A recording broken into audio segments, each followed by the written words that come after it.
All right, everyone. Man, it's great to see all you here tonight. Got a great webinar lined up, and I see people are entering the session, so that is fantastic. Happy November 27th. I guess that's Halloween Eve. I know we've got at least one person on our team tonight dressed up in a costume. The rest of us were too chicken. We didn't do that. Anyway.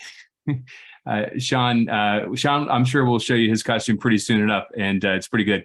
But anyway, tonight, it's one of our favorite webinars. We always enjoy doing this one. This is how the heck do you do that?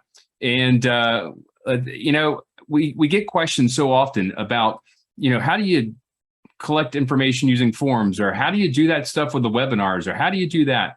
And so we like to occasionally put together these webinars where we kind of pull back the curtain and demonstrate how we get a lot of our work done as part of the Zone 34 public image team. It's not really magic. It's just we've studied this stuff and done a lot of research, and actually a lot of it's self-taught. We'll talk about that a little bit later as well and give you some of those resources. But let's go ahead and get this thing kicked off. And let me share this screen here. So tonight is how the heck do you do that? As always, I'm joined by my amazing Zone 34 public image team. We have Kim Walden. She is up in Georgia. We have Allison Charney Hussey is down in Southwest Florida, along with Sean Patty in Trinidad. Michael Wallstrom is on the East Coast of Florida. And joining us tonight as well is the incoming Rotary Public Image Coordinator, who will be starting on July 1st, 2023. We have Susan Corder. And Susan is a big part of our team right now as we kind of prepare the secession as she begins next year. Want to make sure that you guys don't forget, we had World Polio Day a couple of days ago. And man, there was so much great stuff on social media. Actually, I spoke to a Rotary Club this morning and talked about World Polio Day. And I reminded them that October 24th, it may be technically World Polio Day, but World Polio Day is every single day. Every single day we have the chance to tell the story of how Rotary is taking on this enormous task of eradicating polio and how close we are.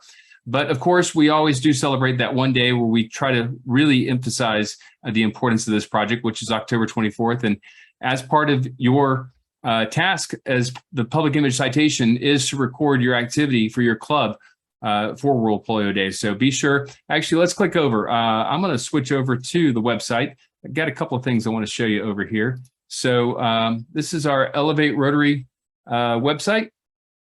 And let me make sure I have the right share. So yeah, share that. So we're on our elevaterotary.org website, and scroll down here, and right here in the middle, you have your public image citation with this carousel. And here is our World Polio Day task right here. Oh, it slipped away from me. It's going to come back in a minute. There it is. So just go right here and click that link and hit this to complete your task. That's all you have to do. Now, of course, we're about to be in November, which is Foundation Month. It's another exciting time to tell the good work that Rotary does around the world and in our communities. So we've already loaded up the Foundation Month task for you. And really all it is to give an example using social media, or maybe it's a club program, of how you tell the great stories of what the Rotary Foundation does. So you can go ahead and get started on your Foundation Month task right here. Now, I know a lot of you have completed the first 3 tasks of the year, the ones for July, August, and September. Now, those tasks were to do the audit, take a look at all of your social media channels, your websites, all of your communication channels, and make sure that they're up to date, the information is accurate, and you're using the appropriate Rotary logo. And then in August and September, of course, we had the content calendar and the public image plan. Now, we feel that those 3 tasks are pretty foundational, and it's pretty important that those are done at the beginning of the year. It really doesn't make a lot of sense to put together a public image plan in March. By that point, you should be doing your public image plan for the next Rotary year. So for those first 3 tasks, we are going to be shutting down the forms to enter those tasks into the form on November 15th. So that's 2 weeks from today, and gives you some time to get those up to date. We'll send out a reminder on November 11th, which is the Friday before the 15th. The 15th is on a Tuesday, but go ahead and get those citations and those tasks up to date for June, July, or July, August, September. because we want to make sure we give out a whole lot of citations this year. Now, you can always go to the website And we added this link right here in the middle of the page. Click here to view your club citation status. So if you click that, it takes you to a page, and we have embedded that Excel spreadsheet, or actually it's a Google sheet, right here in the middle. And we can tell who has done their tasks. So Douglas County has done the first 3 tasks for the year. Looks like Peachtree City's got 2. Look at that. Meriwether County, Warm Springs, and 6900. You guys are overachievers. You've already loaded all 4 of your tasks. So you can go right to this page and find your status. And then we also, at the top of the page, we added the links that go directly to those tasks. So you can click any of these and go straight to that page. Here we are redirecting, and here's that task. So want to make it super easy because we want everyone to win. We don't give out participation awards. You do have to do work, but we want everybody to win. And so be sure to check your status on the elevaterotary.org website. So I think I've kind of beat that one to death. So let's go back to our slide deck here. But you guys are doing fantastic. We have seen just amazing content come through on those citation tasks. Folks are doing a great job, and it's evident as you kind of look at Facebook and Instagram and the websites, can really tell that Zone 34, the stuff that we're seeing from the clubs and districts in Zone 34, you guys are really doing a fantastic job. And I just want to make sure that you keep it up and continue to just do fantastic with the Rotary story. Now, getting back into how the heck do you do that? We're going to get into the meat of our presentation now. And we asked you guys in the registration form if you had specific things that you would like us to cover. Now, a lot of folks asked for social media, design, streaming. Those are pretty broad. We're looking for specific things, and it would take us a long time to kind of cover social media, take us a long time to cover design or streaming. And actually, if you go back and look at some of our past webinars, we've covered a lot of that material already. We're always welcome and happy to answer specific questions, but those broad topics of social media and design are a little bit too broad for us to cover in a single webinar. So we aren't going to be able to cover those tonight. We also got some questions about Club Runner and DACDB. Those are things also that really, they have really good support on their website. I went and looked at some of the support documents on the Club Runner web and the DACDB, and I think some of that stuff is covered in DACDB and Club Runner. So I'd recommend you go and look at their support. We're always happy if you have specific questions. We can actually reach out to some of the folks at DACDB and Club Runner to see if they can help us out. But those are, again, some of the areas that were kind of outside what we were looking to cover tonight. But I can tell you one of my favorite responses, and this one would take a lot too, but it was really, really meaningful. And you're going to do a lot of this as you go through your public image strategy. And that is, how the heck do you engage members? And I think having an effective public image strategy will engage your members, because a lot of times, we're not only notifying and kind of communicating externally what we're doing as Rotary, which is great, but we're also letting our own clubs know, well, this is what we're doing. This is what your club is responsible for. This is how we're making an impact on our community. This is how we're making an impact around the world. And when our own members, when they know what their club is doing through that communication, it really makes them proud, and it ensures that they're going to remain part of Rotary. I think it helps with retention, but it's also going to get them engaged, because people want to be a part of something successful, and people want to be a part of something that's really making a difference. People have that altruistic spirit, I believe, that really wants to make a difference. And so I think it was a great response, and I think we could go on and on forever with engaged members, but having an effective public image strategy, I think, truly will engage your members. So it was a great response. Again, super broad, but it really stuck out when I got that one come through. So I think one of the main things that we want to share with you tonight is, as you do this, as you learn how to use these tools and how to create things using these web-based tools and these different platforms, don't worry. I mean, you're not going to break it. I think a lot of times you need to kind of go into this with just kind of well, let's see what this does. Click this button and see what happens. Yeah, something might break short term, but you can always fix it and figure it out and move on. And I think a lot of what the Zone 34 public image team has learned through the years of kind of going through some of these tools, we just learned to experiment and see what works, see what doesn't work. I mean, if it doesn't work, don't do it again. If it does work, let's do more of that. So I think you need to kind of go into this with a kind of an attitude of, well, let's see what this does and see how it works. But I can also tell you that our team, it's not like we had these rays of sun come shining down on our heads one day and we were just immediately enlightened with how to use a lot of this technology. I can tell you that we're all educated and self-taught, and we learned how to do a lot of these techniques and how to use a lot of these platforms using things like the Zoom support resources on the Zoom website. And Sean Patty is going to go through a lot of that in a minute. They have great videos and documentation that are super helpful. YouTube is an amazing tool.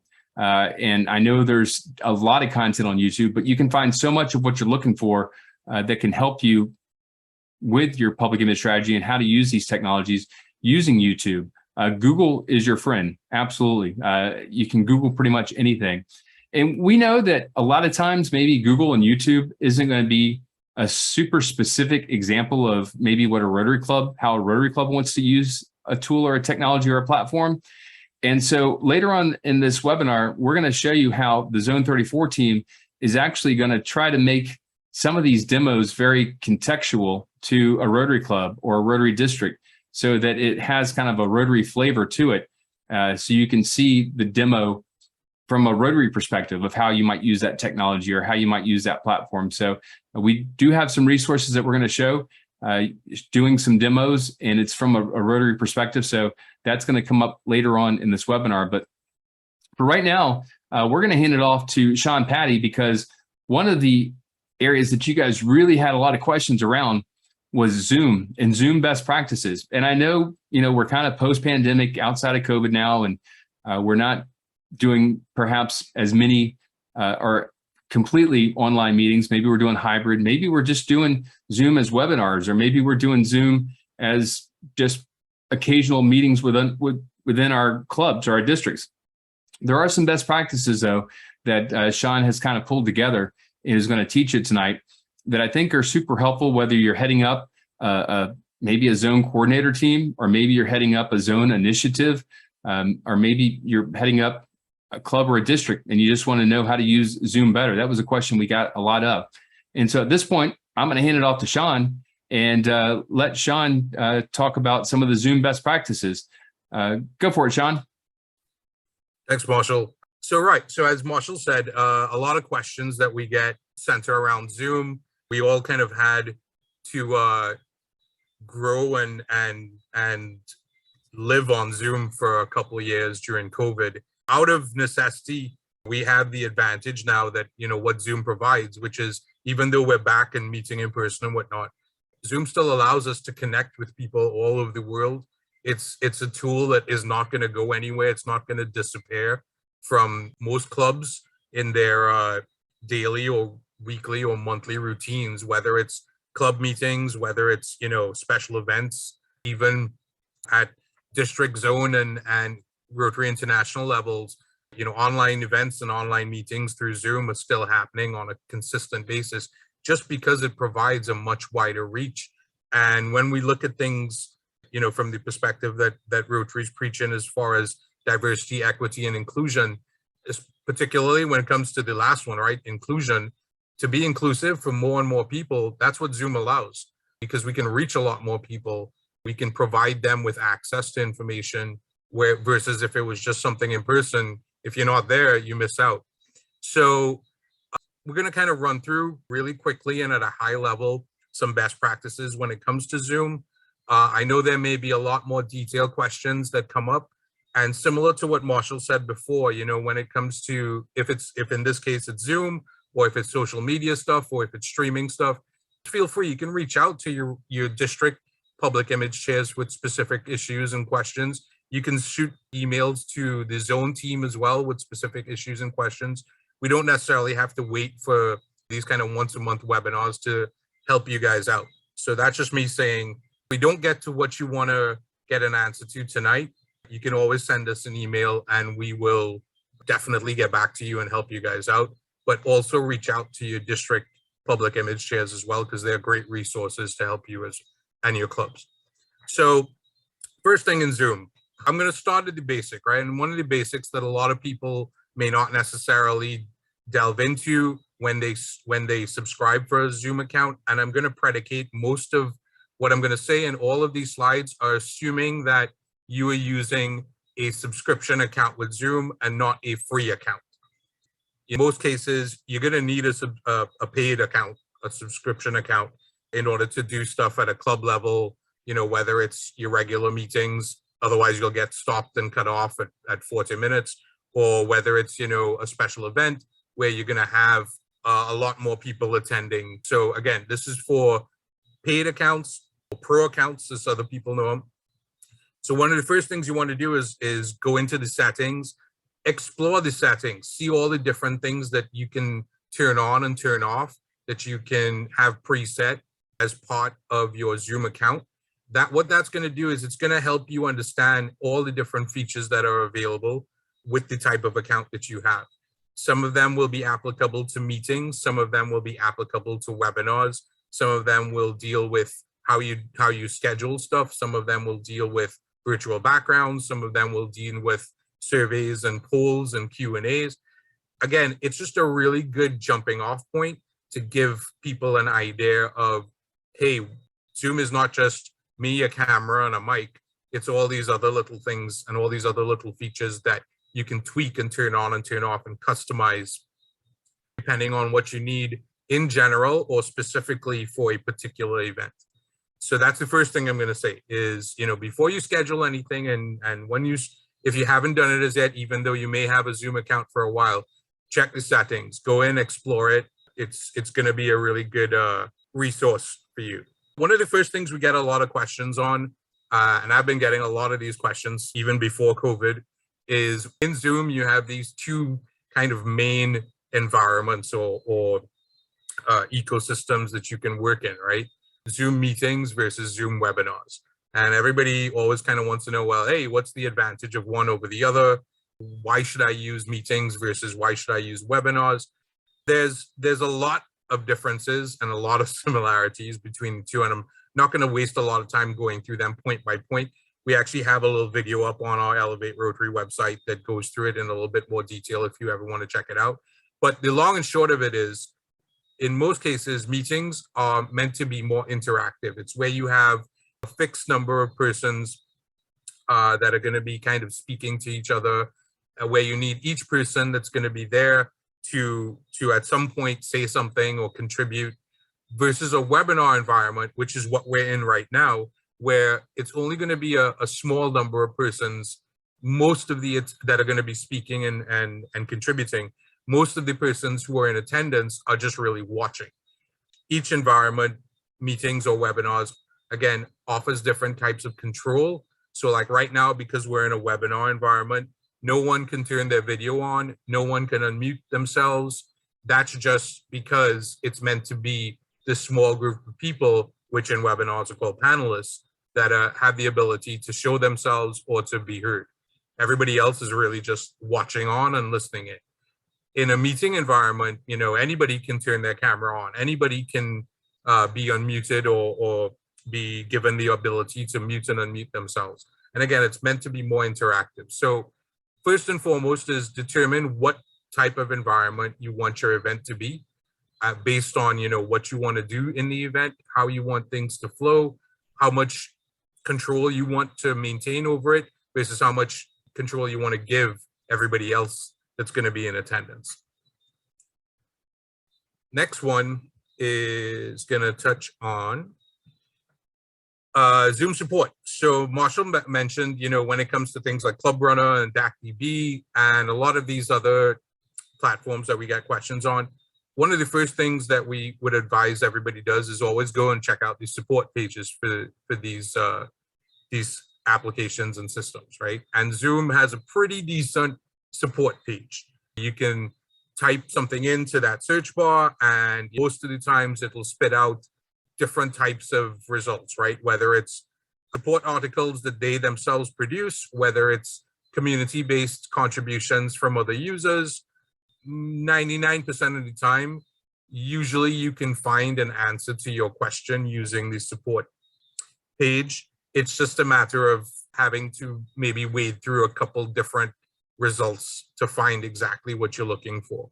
But from my own experience, I can tell you that in most cases, when you have a problem, you are not the first one to have that problem. And because you're not the first one, somebody has already posted something on it. And if it's not on the support page, you could probably, as a second option, just Google it and something's going to come up and hopefully resolve your issue. But again, one of the first things that you should do if you are now getting into Zoom, or if you're still not 100% on all the different features and functions in Zoom, go to the support page. The last part I'll mention here is Zoom has also introduced its own learning center. So for those folks that are familiar with like the Rotary Learning Center and how that's set up, a very similar offering is now available through Zoom, where it has everything from beginner to intermediate to advanced level modules that you can do on your own, at your own pace, in your own time. And it'll essentially provide you with training and tutorials on all the different functions and features in Zoom.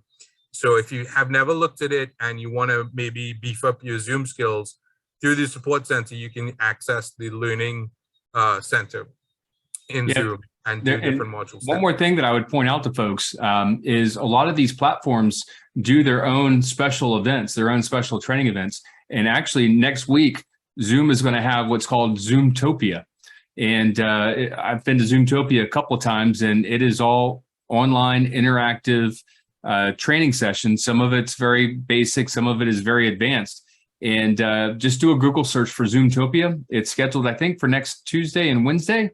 And yeah, watch some of their own folks doing the training. Or they actually have people participate that use the platform, not working for Zoom, and they show how they use it. So I would recommend checking out Zoomtopia next week. Say in addition to Zoomtopia, Zoom provides a lot of great tutorial videos through their YouTube channel and other means. So again, if you're ever in need of trying to figure something out or not certain how to do something, the support page and its ancillary sites like the Zoom channel on YouTube and whatnot, they give a good bit of information to help you out. Yeah, I just dropped the link to Zoomtopia in the chat. It's actually November 8th and 9th, so it's in a couple of weeks, but I would encourage you to check that one out. So after you've kind of familiarized yourself with, your Zoom account and you've decided, okay, hey, I want to go with a webinar environment versus a meeting environment. My next piece of advice is kind of determine your best follow through. And what I mean by that is think it out and maybe even, practice it out in terms of what you want the experience to be for the persons that you're going to be inviting to attend that event, right? So the simplest example I can use here is whether or not your meeting or webinar should have registration as a requirement. I'm sure we've all been to enough Zoom meetings and Zoom webinars where some of them you gotta go to this registration page and you gotta fill out some information in order for you to receive the actual credentials to join that event. On other occasions, you can just get a link, and it's a join link versus a registration link, and all you need to do is just click it and you're in. So figuring out what type of and that's just an example, right? Figuring out the type of experience that you want your event, whether it's a meeting or a webinar, to be for your attendees and your different participants will then dictate to you how and what you choose to activate when you're scheduling that event in Zoom, right? So again, this example I used here is whether or not to have registration as a requirement or not. Yeah. Yeah, we like to do registration just because we want to know who is attending to make sure we can send a link to the recording back to you. So we use it just to be able to communicate with folks that were in the session. Absolutely. And again, each option has its advantages and disadvantages. Again, what Marshall says is absolutely correct, right? having that information in terms of the persons who registered provides not only the ability to follow up with all of them, whether or not they actually attended the session live, but it also gives you a bank of contact information for persons who you know are kind of interested in what you're doing. So it's no different than if somebody, let's say, went to your webpage and subscribed to your club or district newsletter, right? You now have that person as a contact that's interested in what your club or what your district is doing. So similarly, so that's what registration also provides for, right? It helps you build this list of contacts that you can now use as a resource to promote different things that your club or your district are doing, whether it's an event, whether it's a fundraiser, because these folks have actually demonstrated that they're interested in what your club or what your district is putting out. That's a great point. It's kind of lead generation for your club or your district. When we started as the public image coordinator team, we had a list of 0. And through the series of webinars and other content that we've shared, we now have north of 3,000 people that we communicate with monthly about our webinars and all the content that we create. So it's a great way to find people that are interested in what you're doing so you can have that relationship with them. Exactly. And again, one of the things that, we started off with and Marshall highlighted is how the heck do you engage members, right? This is one of the ways that you keep engaging with members is you just consistently follow through and, don't let things go too quiet. Always let them know that, hey, there's something new coming up. If you're interested in it, great. Maybe they themselves may not be interested in it, but hey, they may forward it on to 10 other people and you may get some interest from them too. Yeah, and always provide value. If you're just sending out a bunch of garbage, your unsubscribe rate is going to, I think I'm getting into the November webinar. I'm sorry, Susan. We have a very low unsubscribe rate on our mailing list because I think the team does a pretty good job of delivering value. So with that, I'll shut up and let Sean get back to it. That's all right. So the next little tip that I have when it comes to Zoom is about saving templates. So when you create a meeting or a webinar in Zoom, one of the things that you can do is you can actually save that meeting or webinar as a template for use in scheduling a new meeting or a new webinar. And what that does is it kind of saves all the settings for you, right? So that you don't have to spend a lot of time going back and figuring out what did I do last time or whatever it is, what setting did I use? Did I choose registration or not? Or what were the registration criteria or fields that I used last time? Or sometimes if it's, let's say you may have created a poll and you don't want to have to recreate the poll. Again, these meeting templates just allow you to save a lot of information, whether you want to just reuse everything as is, or whether you just want somewhere to start and tweak it from one meeting to the next or one webinar to the next. It's a great resource and it's a great time saver. I use it constantly, district level and the club level. We use it at the zone pretty much on a consistent basis. Anytime we're creating new events, whether it's a webinar or a meeting. So definitely explore and utilize that template feature in Zoom. So run of shows. Some persons may be familiar with this term, some may not. I'm just going to say really briefly, a run of show is essentially just a fancier term for a more thoroughly thought out agenda. So in most cases, when you have a meeting or a webinar or on a kind of online event, most people are going to have some kind of agenda, right? At least you want to know, hey, at 9 o'clock, this is going to happen. At 9:30, that's going to happen, and so on and so forth. A run of show will essentially take that basic agenda that you will draft and start expanding it out into a little bit more detail, where you can account for essentially everything that needs to happen on screen. Everything that's going to take place on your event, whether it's who's going to be speaking when, who's going to introduce who at what time. Sometimes it may include what they're going to say, where it's coming from, whether or not they're going to be using some type of multimedia. And then, from a Zoom standpoint, you also will include roles and responsibilities to a certain extent in terms of who's going to be controlling that multimedia, who's going to be, what do they need to put up on screen? When do they need to put it up? So a run of show is really key and a really great resource for you to have and prepare before your event. Work on it a few days, a few weeks, a few months before, how much of a lead time you need. What it'll do is it'll help you and everybody else involved in the event, particularly those who are working with you behind the scenes in Zoom, as well as for those folks who are going to be on screen, speaking, presenting, give them a better idea of how things are going to work and build a little bit more confidence in people and them just not being that afraid of Zoom and not being that afraid of technology. So run a show, definitely a given. The bigger your event, the more important it is. You know, when you're doing a casual meeting, let's say, if it's a regular club meeting or something like that, you would probably not need a run of show. But, you know, if your club is going to host an online event and invite other members, other clubs, general public, stuff like that, you want to make sure you put your best foot forward. So this is a great preparatory document that will help guide you running through the steps on the day of the actual event. I've been to some club meetings that could have used to run a show. So have I. I mentioned this as part of the run of show, right? When it comes to assigning roles, but I really wanted to emphasize it on its own. It takes a team to pull off a lot of these type of events, right? And a team is going to be made up of persons who each have their own role. Sometimes they're going to provide backup to a particular person in case he or she can't make it or gets disconnected for some reason. So you definitely want to make sure that you assign roles, that persons know what their role is on the day, how long they're going to be expected to serve in that role, what the exact duties are, and get them familiar with it.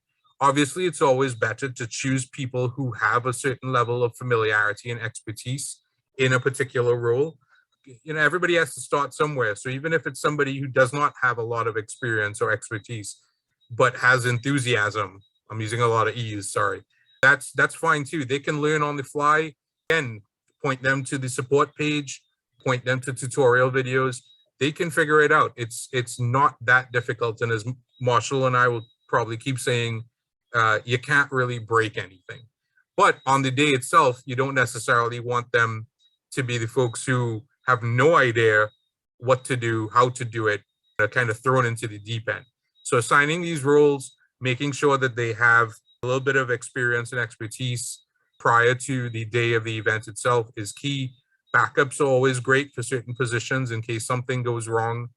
And yeah, I mean, you can have as many people, as few people as you need. It's really up to you to determine the different roles and sometimes, you know, one person is going to do three things. In another scenario, you can have three people doing one thing. So it's really up to you. And again, I'm sorry, but all of these things are still, you know, before the event itself happens, right? Confirm and organize content. So again, in most cases, when we do webinars, when we do meetings with a lot of participants, whatnot, there's usually a speaker. That speaker usually has some kind of content, whether it's a presentation, whether it's a video. Make sure that everyone is aware, especially everyone who's part of the team that's going to be running things, is aware of what content's going to be on screen, what the needs may be, that everybody knows how to share stuff, that there's a backup of the content somewhere. Case in point, on many occasions, you know, the person who has the content is the only one with the content. They lose their internet connection, that's it. Nobody else has the content for that session, and the session essentially kind of loses thrust. Making sure that everyone knows what needs to be there. There's at least more than one copy, or at least two copies of it, split between people, so that in case one goes down, somebody else has it. It's key. Start off by knowing what content is going to be necessary to pull off your event. Checklists are great, right? Checklists give you the ability to not have to remember everything in your head. It also provides a way of standardizing best practices, standardizing what works and what versus what doesn't work specifically for you and the type of event that you want to have. There are a lot of Zoom checklists out there already that people have published and put out to help folks out. I'm not saying that any of them are better than the other. I'm saying check them out, copy and paste, or as we like to say, you know, in rip off and duplicate. There you go, R&D, rip off and duplicate. Not every checklist is maybe going to have everything you want. And then some checklists may have a lot more than you need. So again, it's not so much where you get it from and what you use or whether it's a combination of things. It's the fact that you just should have a checklist. Because on the day of the event itself and the days leading up to the event, and possibly even the days after the event, there are a few things, sometimes a lot of few things that you're going to have to do or what the team's going to be responsible for. And yeah, that checklist is at least going to make sure that you get things done on time, you get things done in the order that they need to go out and to be completed in order for, again, your event to be a success. And last but not least, practice makes perfect. I'm not going to, this is self-explanatory, right? Essentially, what I'm trying to say here is if you have the opportunity before an event, whether you want to call it a practice session, whether you want to call it a rehearsal, whether you want to call it a dry run, just give everybody an opportunity to ask questions, to run through things, make sure everything's working, to check those boxes, whether it's from a technical standpoint, whether it's from a speaking standpoint, whether it's from a run of show standpoint. Just get your ducks in a row. The more you do it, the more efficient everything's going to become, the better your event is going to be at the end of the day. So your event has started. First thing you're going to do, tech checks. I think, again, this is relatively self-explanatory, right? Everything from, is everybody's video working properly? Is everybody's internet connection stable? Is everybody's mic working? Is the lighting good? All of those things are tech checks. And it should be a standard procedure in most, if not all, of your online events, just because, again, you want to make sure you put your best foot forward. So that's something you're going to do at the very, very start of the event, right? Before actually even everybody else jumps on or whatnot. Sometimes you want to start about 10, 15, 20, 30 minutes before the start time of the event. That's when you want to do your tech checks. Other things like activations. So once you're officially going, right, certain things you may want to do, make sure that you record your meeting, whether you record it to the cloud, whether you record it to your local machine, whether if you're going to stream that, you can stream it live to Facebook, stream it live to YouTube. And then last but not least, you also sometimes, want to enable transcription or closed caption services. All those things you should make sure are active just at the very start and before you kick things off officially in your meeting. Spotlighting. I'm going to not focus too much on this because spotlighting has its pros and cons, but essentially more so in a meeting environment, that's when spotlighting may become necessary. And I will paint one scenario where, it is more than useful. That's when you have more of a panel discussion happening, multiple speakers are on the screen talking amongst each other. That's when you want to spotlight more than one person at a time, so that all 2 or 3 or 4 or 5 or 10 persons that are on that panel are going to be seen on the screen at the same time.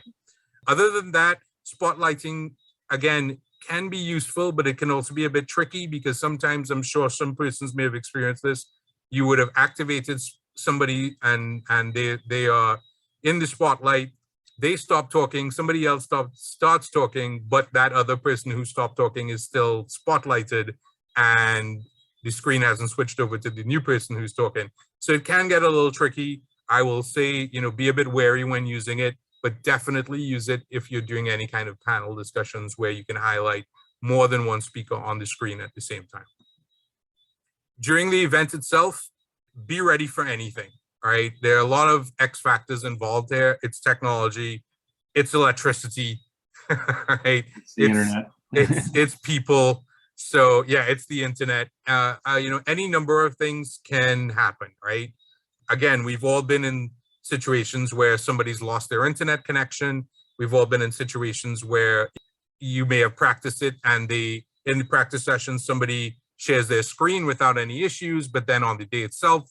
So keep your wits about you, but just be prepared, right? Have things at the ready, and you don't have to waste a lot of time looking to cover your bases if something goes wrong or help out somebody else if something goes wrong on their end.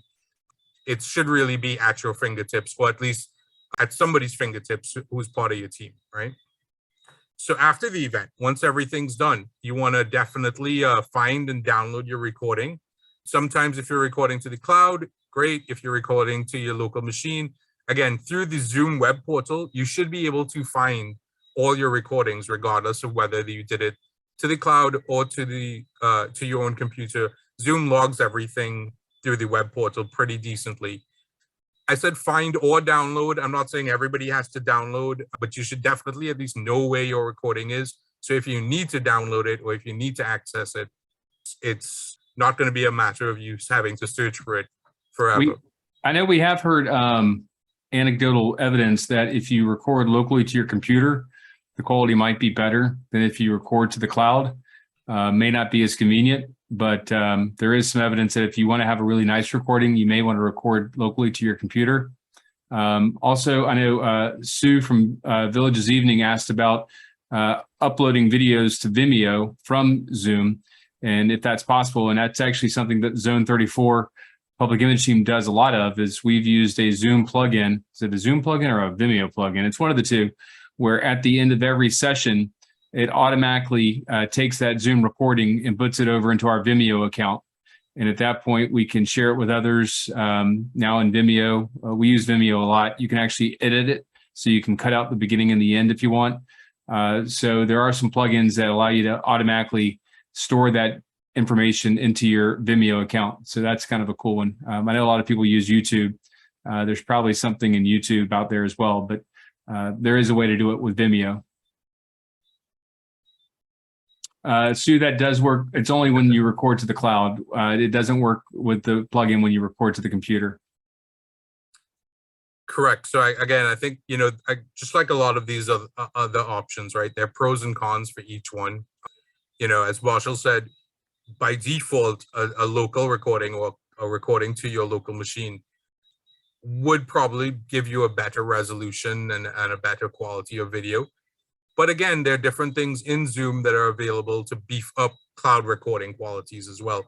And again, if you explore some of these options in the settings and, look it up on the support page, you'll find that, there are all these little tweaks that are available that sometimes you don't actually have to pay extra for. You just need to request it from Zoom because it's not automatically activated on your account. But to get back to the recording, after you found your recording, and this is specifically if it's a cloud recording and you want to get it out very quickly, particularly if it's something like a club meeting, where you don't want too much time to lapse before sharing it, you can just share it directly from the cloud recording in Zoom, whether you want to send it to a specific set of users or whether you want to share it publicly. Just use that share function in Zoom for the recording and you can send it out right away. And as Marshall said, Zoom provides a little editing capability where you can kind of trim little parts of the recording, and just edit it a little bit. If sometimes you've started a recording early and 10 minutes go by where nobody says anything, you can trim that out in Zoom itself. You don't actually have to do it anywhere else. I would always advocate to find and download and share reports. And by reports, what we mean are things like the registration report from Zoom, the attendance report from Zoom. If you had any polls or surveys being conducted, download those reports.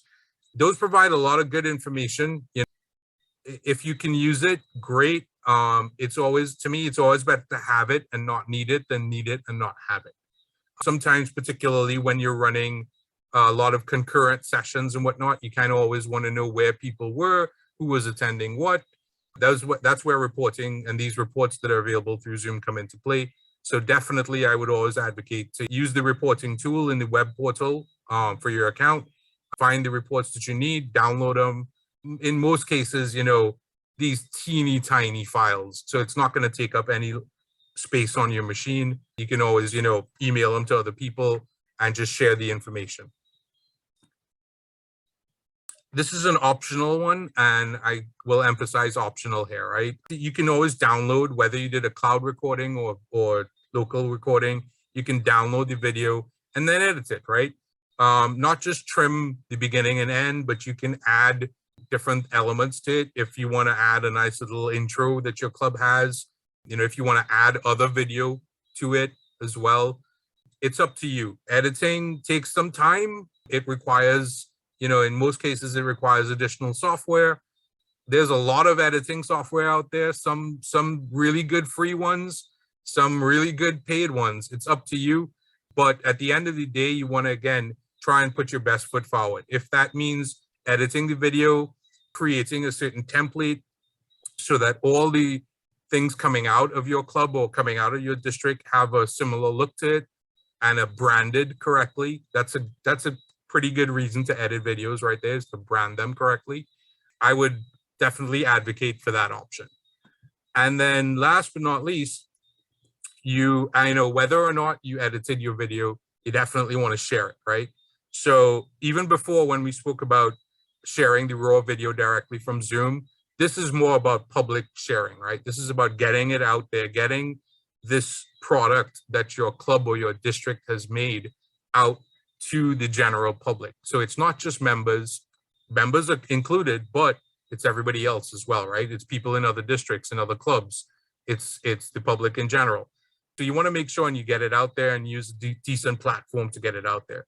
So once you've created your video, whether you edited it or whether it's just the raw one, put it up on Facebook, put it up on YouTube, put it up on your Vimeo channel. Share those links with as many people as possible so that at least, persons who attended on the day have a way of looking back at it. Persons who weren't able to make it on the day have a way of accessing it and catching up. And then this is going to be applicable whether it's before, during, after, scheduling the event, whatever, right? Just keep learning, just keep practicing. That's the main way to improve. That's the way you get better at things more than anything else. And again, we're probably going to overemphasize this. There are very few things to break here. And even if you change the setting on one occasion, you can always change it back on another. But to make improvements, to really build skill sets, to be more confident in using something like Zoom and other tools, it's all about just learning and practicing. And with that, I'm going to say I'm sorry for taking up so much time, but I hope it was useful for everybody. Yeah, that was great stuff, Sean. Appreciate you going through that. And certainly very detailed and lots of good content there in terms of how to update those settings and what to do before, during, and after a webinar. So I appreciate that. I know we're running a little bit late here. It's 6:54. I want to be mindful of everyone's time. I will crank through a lot of questions that we had. So I'm going to go through a couple of things. Folks were asking about cross-population on social media sites. How do I post maybe once and have it go to multiple places? We've had good success. Actually, there's native ways to do it on Instagram. Instagram tends to be the one that a lot of people start with when they want to cross post, because you can always start on Instagram and post over to Facebook and Twitter.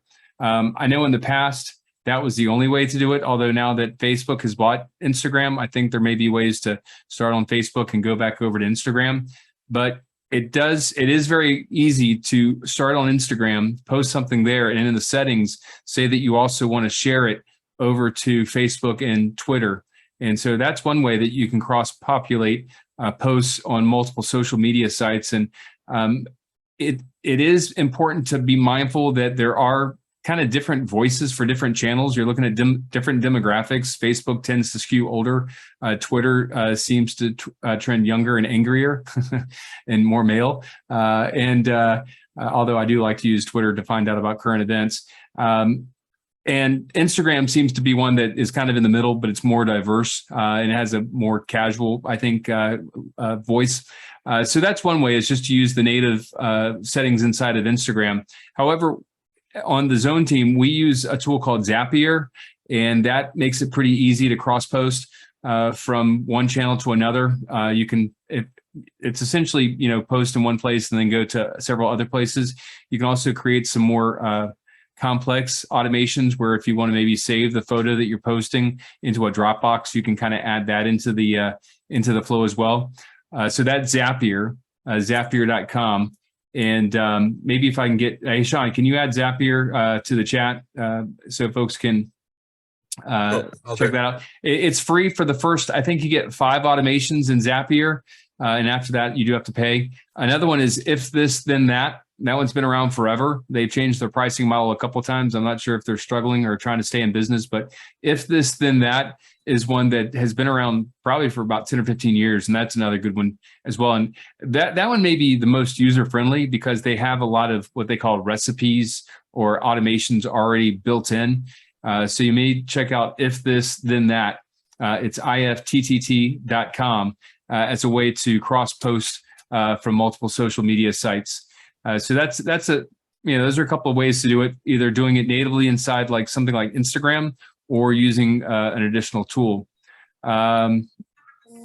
This one, somebody asked about putting an overlay on the Zoom screen, and of course my camera died. I use a tool called Camo Studio, and Camo Studio allows you to use an old iPhone as your web camera, and it does allow you to create those cool overlays. So a lot of times I'll put the Rotary logo up there and use the Rotary logo as an overlay. Some folks were asking about forms, and we find that forms are super, super powerful. We love forms, actually. I know all of you know that after going through the various tasks that we have put out there for the citation. But we find forms are a great way to collect information from your constituents, whether it's your members or people that you want to talk to. We really like using forms, and we use Cognito Forms. We find that one's the most flexible for a lot of our needs. It creates some pretty neat conditional formatting. So if someone answers a question one way, you can kind of create a specific question flow after that. Some people use SurveyMonkey. SurveyMonkey's a lot like that. There's Google Forms, there's Woo Forms.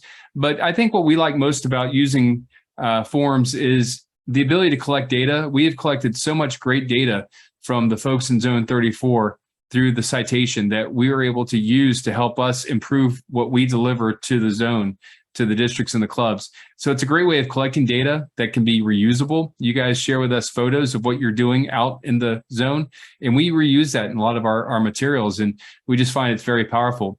It's actionable. We find that we can create workflows. So if someone does something and creates a form, submits something, we can use that data to do other things. And so this is a question that came from Aya Byrne in Central Cayman Islands and Amanda Groover in 6910. And we're going to create some demo recordings showing how we use forms, and hopefully those will be helpful. Now, I know we're coming right up at the top of the hour, and I, again, want to be mindful of everyone's time. We have added to our website, and we're going to be floating this to the homepage. It's on a subpage right now that's not linked from the homepage, but it will be soon. It's how-to videos. And this is something that I kind of mentioned early on in the webinar. We're going to create these kind of step-by-step guides of how we do stuff and create the videos so you can follow along and do it yourself. I'm going to switch my screen real quick and go over to this screen and show you what we got here. So this is the new page that we built out. It's the public image demo videos. Sean did a great job building out this page for us. And you'll be able to click these links, and it'll pop up a video that shows you exactly how we do some of this stuff. And so we're going to be building out more and more of these as we, I told the team, I challenged the team. I said, everything that you do for the Zone 34 public image team, I want you to record that. And I want you to kind of talk through it and show others how you do that. And so I promise you, we're going to build out more and more of this content that's going to be completely applicable to Rotary clubs and kind of show you how to do this stuff. So we want to make sure that we create the content that you can use, and you can use this as a resource. We want the elevaterotary.org website to be a resource that you can use. And if you have a question about how to do something, we want you to come to this website, and we want to be able to demonstrate to you, this is how you do it. So we ran out of time tonight, but I promise you we'll do another one of these how the heck do you do that webinars, where we go through a lot of this material, a lot of this content, but at the same time, we'll be populating the how-to videos page of the Elevate Rotary website as well. And we'll always be looking for questions, suggestions, specific examples of what it is that you would like to see us do so that we can help you out. That's really the purpose of this team, is to help you learn how to fish. So, you can do it yourself. And so that's the purpose of our team, is to demonstrate these strategies, these tactics, to enable you, to empower you to be able to do it in the future. Now, looking forward to next month, and I know we're running a little bit over, but I do want to talk about our next webinar. And that's going to be on November 28th at 6 p.m. And I can tell you that I subscribe to a number of newsletters from clubs across Zone 34, and I see some really cool content coming out. And the most important thing is I see very consistent content. Every Monday morning, I know I'm going to get a newsletter from the Rotary Club of Villages Evening. Sue Bodner is going to be sending out an email, and it's always going to have really interesting content in it about her club and what they did in the past week or who the speaker is going to be that week. And so actually, I've asked Sue to join us on November 28th to help us out with this webinar. She's going to be joining incoming Rotary Public Image Coordinator, Susan Corder, and talk about how to leverage email for communications.